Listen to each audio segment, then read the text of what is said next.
চুপ করো। আমি কোনো নাইট ডিউটিতে যাইনি।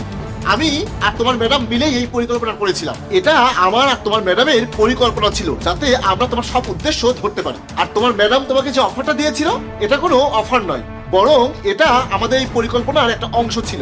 ঠিক আছে? শোনো, আমি ড্রাইভারকে নিয়ে বাজারে যাচ্ছি, ঠিক আছে? আরে দাঁড়াও, তুমি আজ একা যাও, কাল থেকে এই ড্রাইভার তোমার সাথে যাবে। কেন? আরে আজ তোমাকে একা কিভাবে ড্রাইভারের সাথে পাঠাবো? ওই ড্রাইভারকে একটু পরীক্ষা করতে হবে, আসলে তার আসল উদ্দেশ্যটা কি এটা জানতে হবে। তোমার সাথে একা পাঠালে সে যদি তার নোংরা চেহারা তোমাকে দেখায়, তাহলে তো সমস্যা। হ্যাঁ, তুমি ঠিকই বলেছো, ড্রাইভারকে পরীক্ষা নিতে হবে। আর আমি আজ একাই বাজারে যাচ্ছি, ঠিক আছে?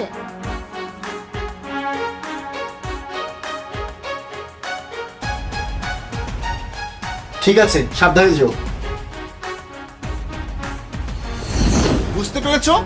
এখন আমি তোমার মতো ড্রাইভারকে আমার বাড়িতে আর এক মুহূর্তও রাখবো না। তুমি এক্ষুনি এখান থেকে চলে যাও। তোমার জায়গায় অন্য কেউ হলে আমি তাকে পুলিশে দিয়ে দিতাম। স্যার, আমি তো এভাবে যাব না। এটা আপনাদের টাকা না দেওয়ার একটা কৌশল। আমি 20 দিন আপনার সঙ্গে ডিউটি করেছি, আমার 20 দিনের বেতন দিবেন, তবেই আমি যাব। তা না হলে আমি যাব না। আমাকে আমার 20 দিনের টাকা দেন। 1 মিনিট দাঁড়াও, আমি এখনই তোমার টাকা দেবো। আমি পুলিশকে ফোন করে থানা থেকে তোমার টাকা আনার ব্যবস্থা করছি। স্যার প্লিজ, পুলিশকে বলবেন না। এখন আপনি না চাইলে আমার 20 দিনের বেতন দিয়েন না, কিন্তু আমাকে পুলিশে শপথ করবেন না স্যার। আমি ভুল করেছি, প্লিজ স্যার আমাকে ক্ষমা করে দিন স্যার। চুপচাপ এখান থেকে চলে যাও, তা না হলে আমি তোমার হাত পা ভেঙে দেবো। যাও এখান থেকে।